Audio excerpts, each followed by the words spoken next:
Momento de recibir en una conversación telefónica al director del Instituto de Cultura y Comunicación de la Universidad Nacional de Lanús, Fernando Buenabad Domínguez. Un placer, un verdadero honor recibirlo aquí en la radio. Fernando, lo saludan Ronnie Fuchs y Sergio Centenaro. ¿Cómo está?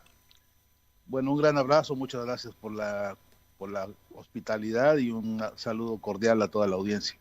Bueno, la verdad que siempre es muy interesante poder conversar con actores del análisis profundo de la realidad o del análisis de lo geopolítico, de la región, cómo se están moviendo las piezas en un tablero que por momentos parece movedizo. No sé si coincide, Fernando, si podemos poner por algunos minutos la mirada en cómo está la región y las pretensiones que tiene los sectores que llamados, entre comillas, Occidente, ¿no? Que están tratando, nos tratan de patio trasero. ¿Cómo es el clima que se vive? Bueno, pues eso de movedizo merecería una reflexión específica, ¿no? Porque hay temas que no se han movido yo diría, en centurias, ¿no? Ujú. Por ejemplo, la actitud colonialista de los llamados poderes centrales, desde, desde la invasión y del saqueo a la patria grande que vimos que se llama la conquista, ¿no? O la colonización hasta el presente, pues la terquedad imperial ha sido saquearnos los recursos naturales y lograr que la mano de obra se pague por centavos, ¿no? Eso, eso no se ha movido, eso se mantiene como estable en un contexto en el que no solamente se renuevan y se refuerzan las estrategias de dominación, sino que además se vuelven cínicas, se vuelven cada vez más tramposas, inventan emboscadas ideológicas de todo género. Ahora quieren convencernos de que lo que más nos conviene es eso, que nos invadan y nos saqueen, y encima pretenden que eso lo consideremos como la mejor herencia para nuestros hijos, ¿no? Entonces, es cierto que en algunos aspectos hay mucha inestabilidad, mucho movimiento, pero hay otras cosas que son, a mi entender, que están esclerotizadas en la lógica del colonialismo, ¿no? Eh, Hoy por hoy, quizá la parte en la que se nota más ese concepto de inestabilidad o de que todo está moviéndose, es, entre otras cosas, producto de la propia lucha interna que los imperios tienen, ¿no? Hay que recordar que los imperios son lo que son porque son núcleos monopólicos, ¿no? Que están dando una batalla al interior de ellos mismos por manotearse, por arrebatarse entre ellos el privilegio del saqueo. Y entonces tenemos, pues a todas luces hoy, 4 o 5 monopolios a nivel global que están disputándose, por ejemplo, el control del litio, ¿no? O el control del petróleo, por hablar de dos puntales que hoy por hoy son referencia central en todo el planeta y en particular en la patria grande, ¿no? Y que atrás de esto, hay que tenerlo, me parece que muy en claro, atrás de esta rebatinga por quedarse con los recursos naturales, insisto, para el caso concreto del petróleo y el litio, 4 o 5 empresas moviéndose y financiando ellas mismas a algunos, entre comillas, políticos que son serviles a esta iniciativa y entonces hacen escándalos, ¿no? En Argentina, por lo menos, hay ahora 3 o 4, uno de ellos de apellido Milei, que pues es como en América Latina debe haber unos 35 Mileis ahora mismo en simultáneo, haciendo exactamente lo mismo, que es plantear una situación de caos, una situación de desestabilidad, en la que parece que ellos surgen como los únicos mesías, sin tener tradición alguna, como el propio Papa Francisco ha dicho recientemente, ¿no? Son como pastores de la nada que ahora pretenden traer la solución de todo. Y creo que bien vale la pena poner, como desdramatizar las situaciones para poder poner en calma la cabeza y saber que uno de los grandes riesgos que hay, ciertamente por las confusiones, es que los las víctimas terminen votando por sus verdugos, ¿no? Ujú, Y esto creo que es un momento crucial en toda América Latina, ¿no? ujú, Grandes, importantes conquistas que se han tenido en maduración de nuevos liderazgos importantes y trascendentes, están en riesgo hoy porque se está sembrando confusión y hartazgo y desesperación, ujú, entre otras cosas porque tenemos debilidades comunicacionales muy serias, pero también, entre otras, porque muchas tareas que fueron y que son desde hace muchas décadas prioridad de lucha política no han podido resolverse, y eso genera desconcierto y en algunos casos decepción, y en otros, por supuesto, desesperación, porque duele, porque pesa en la vida real, ¿no? ujú. Hoy por hoy, los importantes liderazgos como, por ejemplo, el de Cristina Fernández en Argentina. Entonces, Cristina es tan importante para la Argentina como para la América Latina toda.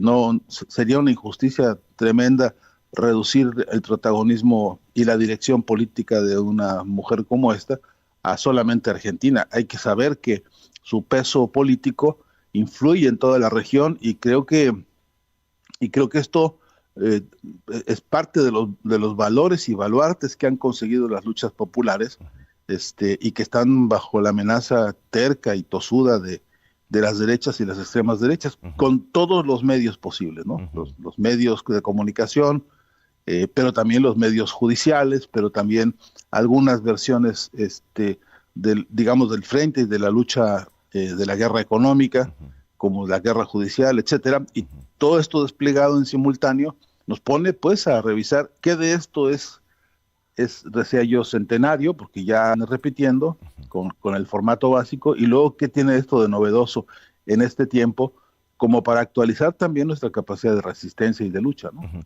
Sí, y si abrimos un poquito más el mapa y bueno, y observamos lo que está haciendo, como usted bien mencionaba, el imperio norteamericano, que pretende o insiste en considerar nuestra sagrada tierra como el patio trasero, también tiene tiempo para impulsar o manejar todo el aparato comunicacional occidental, entre comillas, otra vez, para volcar y confundir lo que está haciendo en Ucrania, donde se habla de una invasión rusa que en términos concretos es absolutamente debatible, pero en realidad es la OTAN que está pretendiendo poner a Ucrania dentro de la carpa, ¿no? De lo que sería el paraguas de la OTAN. Cuestión que Rusia no va a permitir.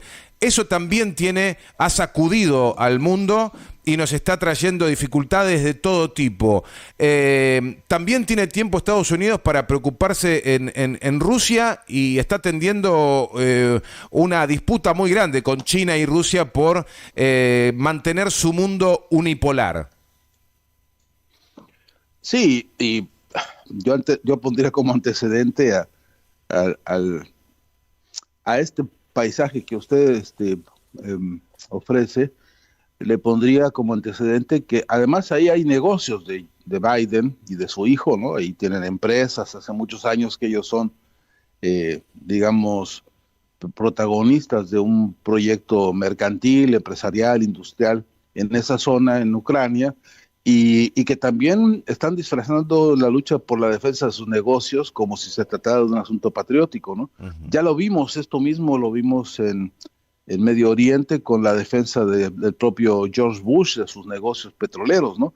Ya vimos cuántas veces los presidentes norteamericanos, que son a su vez personeros de negocios, vinculados a energías diversas, eh, acaban presentando la defensa de sus negocios como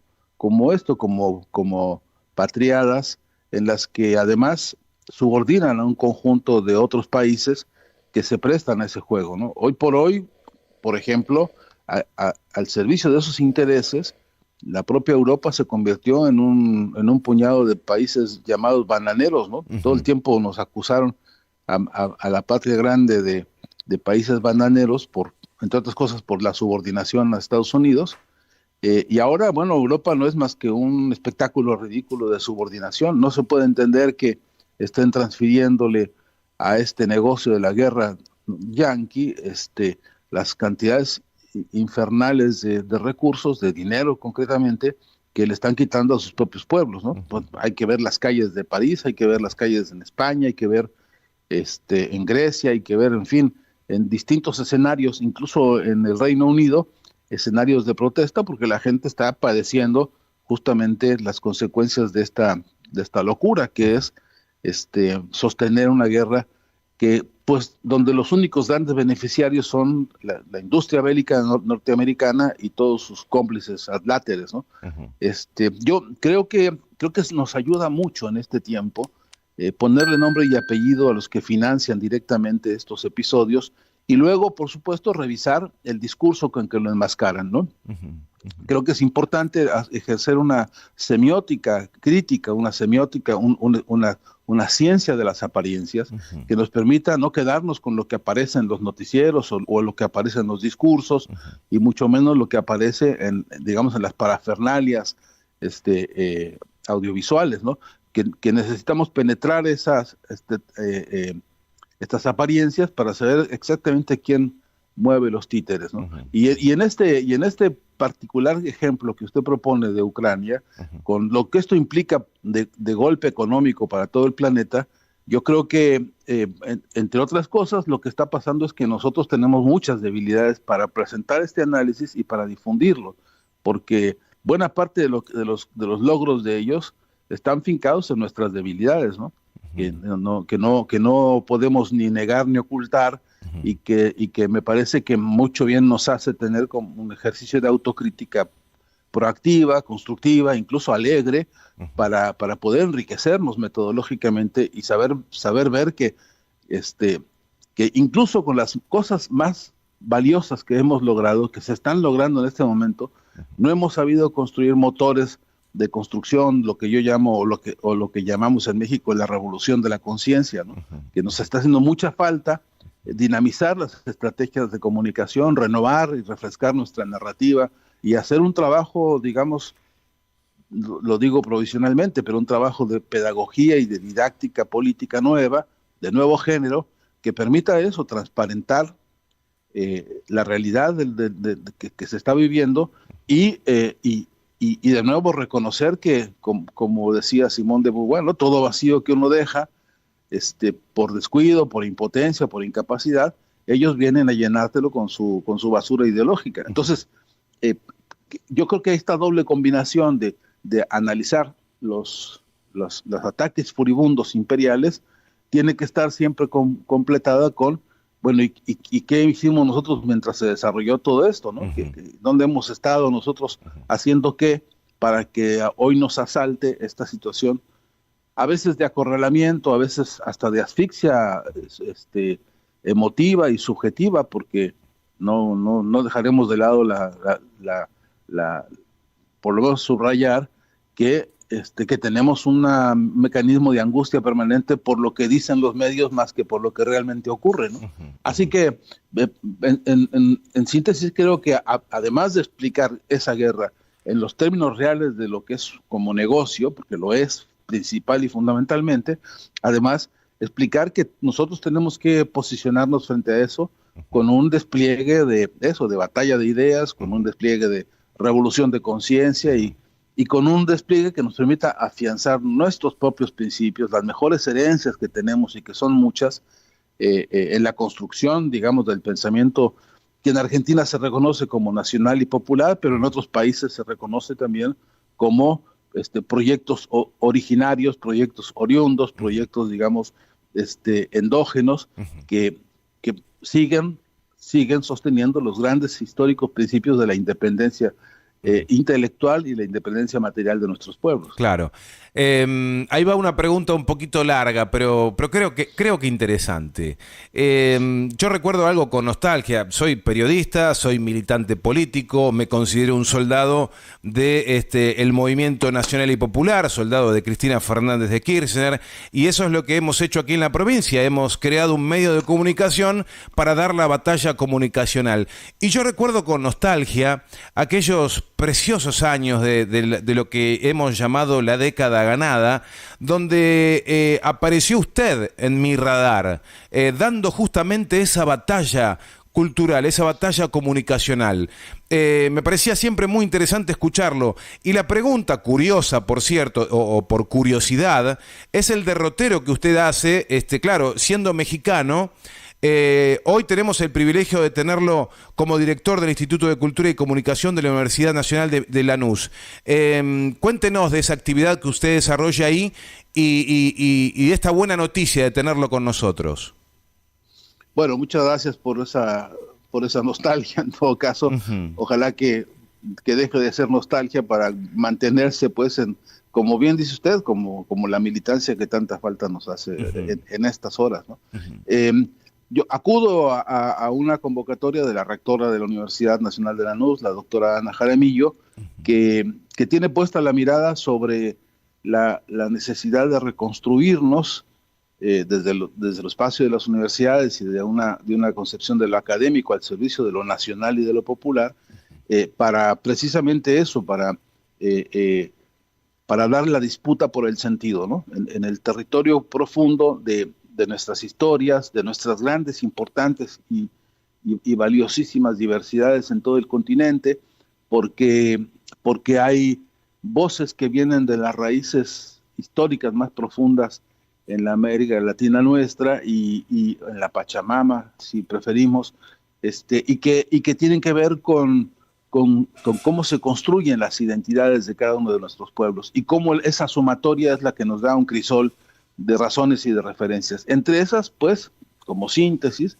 lo que llamamos cultura como un concepto abarcativo general de todas estas identidades y modos de ser que nos constituyen, y luego también las estrategias que los propios pueblos se dieron a sí mismos para desarrollar sus civilizaciones. Tenemos al menos 8 grandes civilizaciones en este continente que construyeron, pues, pirámides, construyeron solamente en Mesoamérica hay 45 pirámides, y hay investigaciones, hay desarrollo científico, prehispánico, hay desarrollo poético, literario, etcétera, del cual tenemos lamentablemente hoy mucha desinformación, mucha ignorancia, ¿no? Tenemos el Perú, que es un florecimiento extraordinario civilizatorio, y de ahí partimos para tratar de construir en este Instituto de Investigaciones lo que llamamos mapa de las subjetividades, ¿no? ¿Cómo se constituyen las subjetividades de nuestros pueblos en toda la patria grande? ¿Qué cualidades, qué características y también qué penurias estamos transitando en ese sentido de la agresión a nuestras subjetividades colectivas, sociales, comunitarias?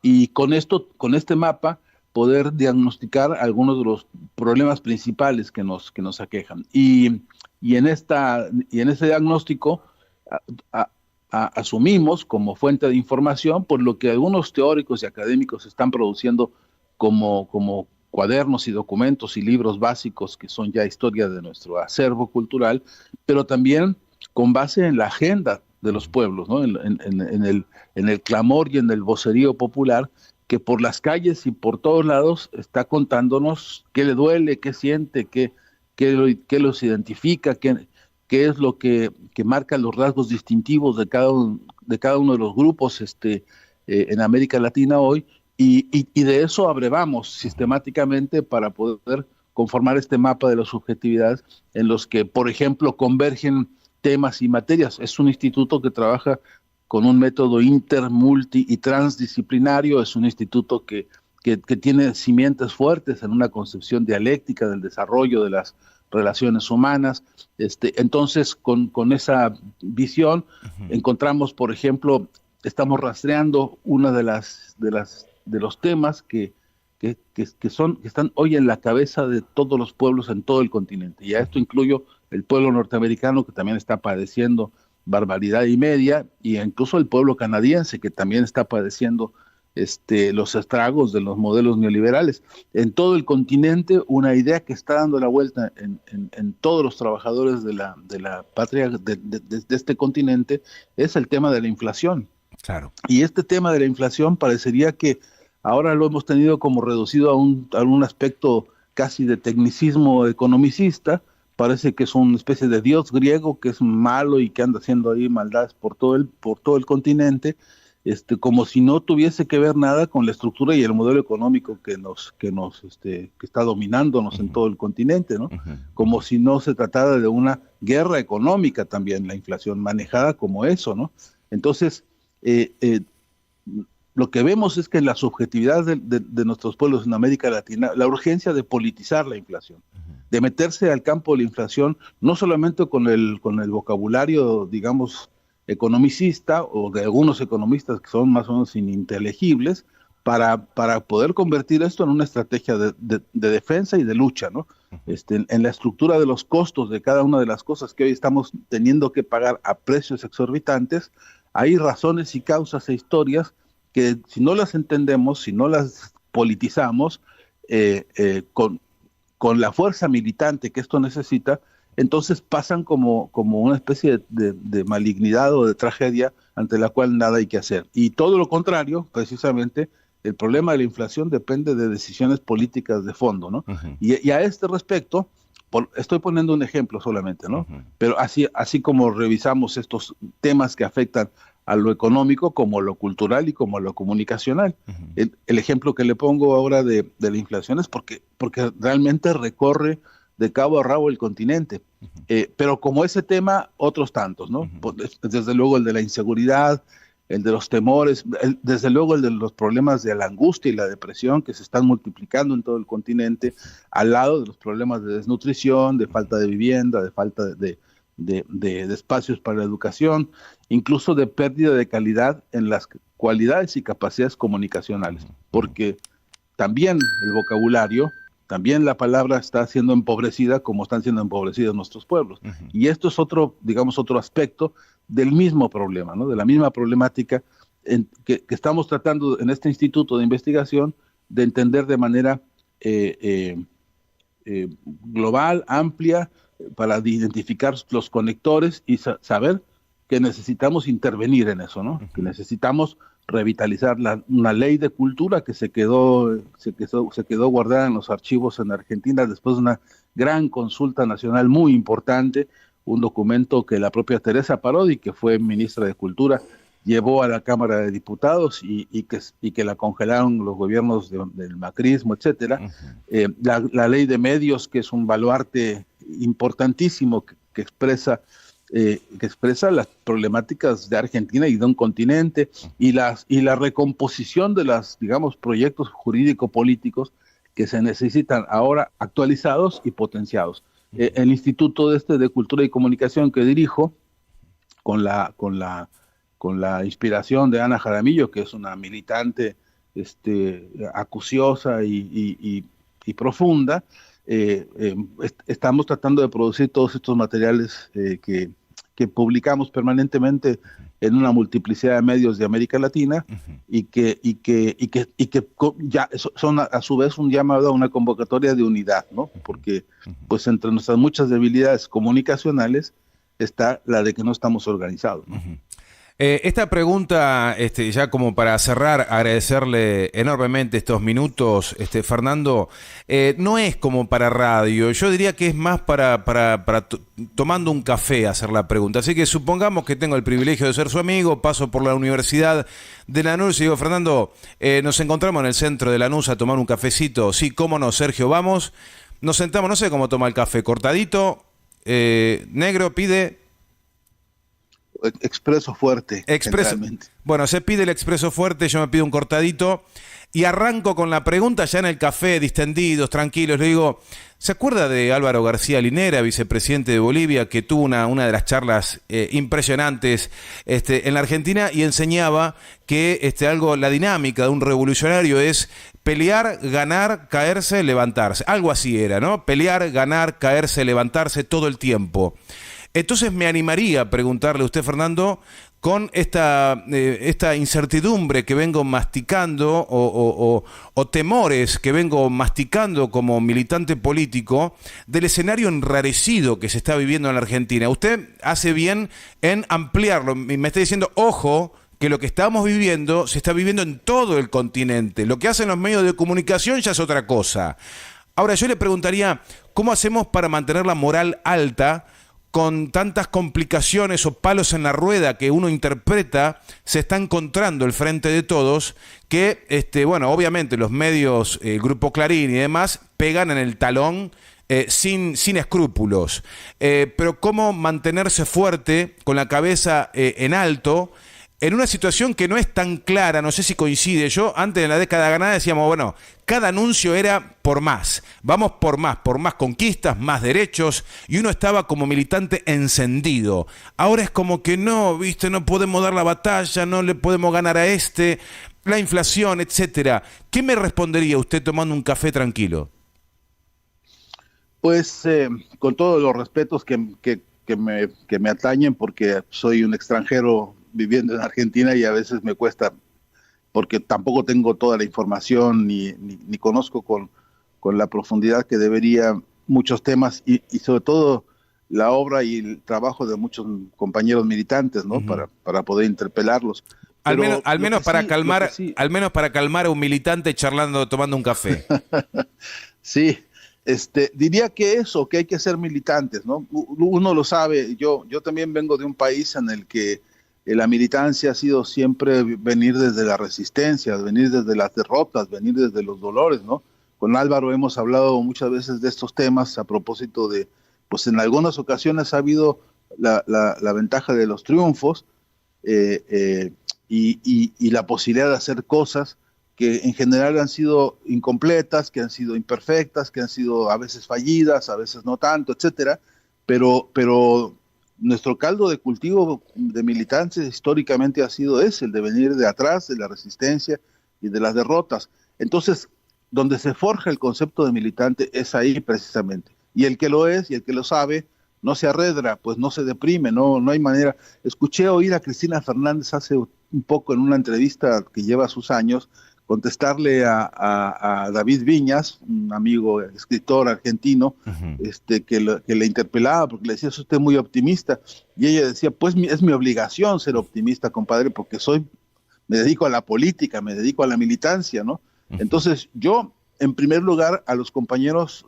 les pido y les propongo que recordemos que militancia es sobreponerse sistemática y programáticamente a todas las adversidades, ¿no? Que eso programático se funda y se finca en la idea de la unidad permanente, ¿no? De mantener la unidad y la firmeza con una dirección que no necesita muchos avisos. En este país no sé si hay alguien que tenga más capacidad de dirección política hoy por hoy que Cristina Fernández, pero además a su vez, no por lo personal, sino por el baluarte de las ideas que está defendiendo.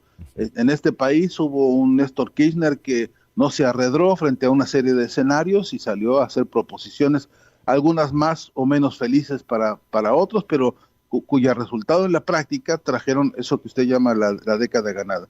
Yo creo que hay ahí afirmaciones, hay principios, hay programa político suficiente como para que la militancia no afloje y haga lo que ordenó la propia jefa de este proyecto político, que es sacar el bastón de mando, ¿no? Sacar el bastón de dirección política, cada uno de la mochila, y emprenderla y darse el trabajo, que implica eso, unidad y fortaleza y mucha riqueza científica para poder analizar lo que está pasando. Eso implica ponerse a estudiar, ponerse a leer, destrabar a veces esta tara que tienen algunos compañeros, que es como cierto dogmatismo, que es como cierta autovaloración, yo diría incluso cierta petulancia de que ya no la sabemos todas y que aquí todo lo resolvemos de taquito. Pues la realidad concreta es que no, y la realidad es que tenemos una etapa en la que subsanar tropiezos, errores y derrotas que bueno, nos obligan a sacudirnos la ropa y seguir. Yo de veras creo que no es un solo problema denunciado, es un problema metodológico de todo militante, ¿no? Es un problema, diría hasta científico, de cada militante, el armarse con este programa, que es el programa de las fortalezas conceptuales y también con la moral, ¿no? De batalla. Podríamos hacer un recorrido más minucioso sobre países en los cuales las condiciones son muchísimo más adversas para la militancia revolucionaria o transformadora, y sin embargo ahí están los compañeros que no cejan, ¿no? Y cuando hablo de esto me refiero a todos los ámbitos. En el campo de la ciencia, donde hay batallas durísimas dentro de los laboratorios, discusiones muy importantes por la emancipación y la democratización de la ciencia, tanto como en el mundo de las artes, tanto como en el mundo del deporte. En cada uno de los distintos espacios uno sabe que ahí hay compañeros que están dando una batalla, a veces más callados, a veces más acorralados, pero que no se rinden, ¿no? Y a mí me parece que esa moral nos hace bien y nos hace falta. Y que en este momento de la Argentina, eh, pues, pues recapitulando, hay un liderazgo, hay una fuerza, hay una realidad, hay un pueblo que tiene demandas todavía este país está optando por la vía democrática, por la vía de las elecciones. En otros países incluso eso se agotó, incluso eso se terminó como posibilidad y las tensiones están yendo hacia otro lado en los que ya sabemos el resultado de amarguras y de penurias para los pueblos. De modo que habiendo lo que hay, que no es poco, incluso, incluso con los desafíos de la organización interna y de cómo resolver el escenario económico y político de los próximos años, aún así creo que de este lado de la militancia hay mucha más fuerza, que a veces nos olvidamos que existe y que está en el pueblo argentino, en el profundo pueblo argentino y su historia. Hay una fortaleza que a veces se olvida porque incluso el resultado de la manipulación mediática ha incidido en eso, ¿no? Y yo, verdad que lo digo de corazón y con todo respeto, he conocido y hablado con compañeros cuyo diagnóstico de la cotidianidad proviene más de lo que dice el Grupo Clarín o los medios hegemónicos que de lo que realmente ellos están construyendo o discutiendo en las bases, ¿no?